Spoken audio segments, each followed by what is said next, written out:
syempre tayo Alam mo, ay ate, yan, ito lang kami malawa. yung Biskot na. si Uwan particular na. Biskot na. Aba. Uno. Uno. Tunga naman. Biskot na.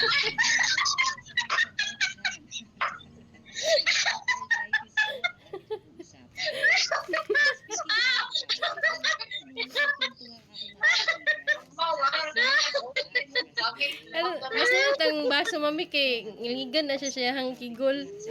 Baso-baso. Ang yapon. Ay, kini. So, ayan. Tani ba? Kini ba? Kini. Yan ang pa-jud. Ito, yan ay itong ano to. Specialist training sa rheumatology sa Medical Center.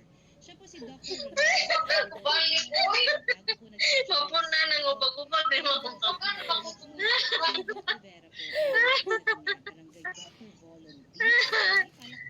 Ay, mo na kayo. Siksubo ay. Paningot. Paningot lagi. Ano wala maling matuyo ka. Hindi mo kapuangan na to anak-anak. Iba na kunin mo na. Isip ka ka mo.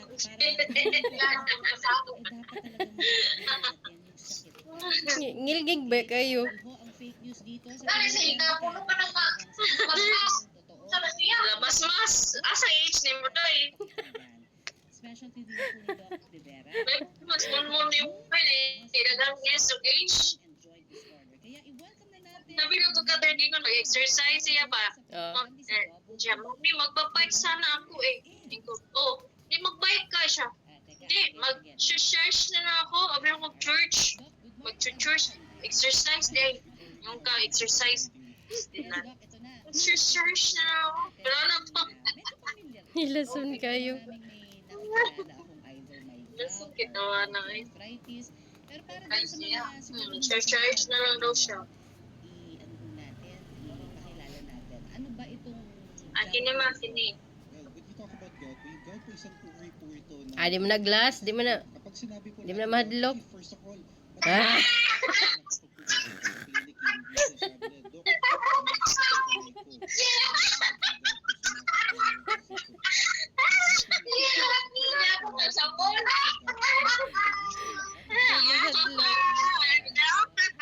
Di siya mahadlok, di man glass.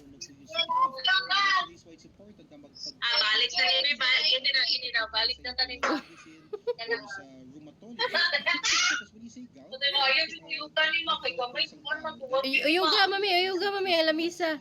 na namumuo sa loob po ng kasukasuan natin, kadalasan nangyayari ito. kaya masakit? Kaya masakit. Talaga masakit po siya.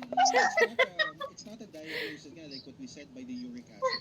It's a diagnosis that's importante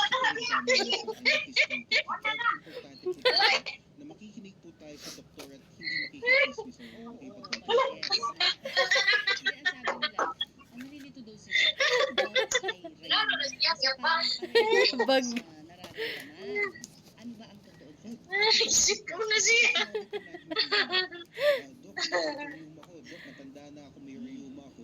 Rheuma is a general term. It's an informal term na pag sinabi po natin, iniisip po natin na sumasakit yung mga kondisyon sa kasukasuan.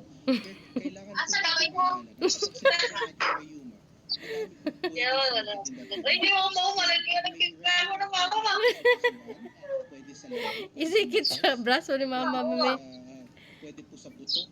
Pwede po ito sa mga kalamnan, sa mga soft tissue, pati sa mga nerves. In effect, Oo. parang Ito, di ba? Kasi kaya lang may ibang Yes, that's Bakit right. tayo? Sinabi po natin rheuma, there are over 200 different kinds of rheuma. So, importante na matutunan natin kung yung tamang Ano rheuma. na lang eh? Ang rheuma ay isa po sa mga nerve, isa po sa mga arthritis. so, iba pa yung rheumatoid arthritis o yun na yun.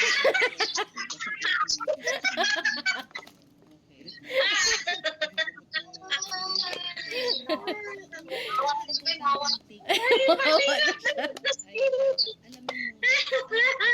Ibalingan ko siya sa gilid. Nasikit naman na siya. Kapag sakit na Hindi na siya kay Rog. usually happen sa mga lalaki. So, mahihira yung mga babae na nagkakaroon ng gout, lalo na kapag bata yung babae. So, Pwede pagluto na rin, uy, mintas na tupa mga bata. pwede po yun yung rheumatoid arthritis na sila. Oo. No?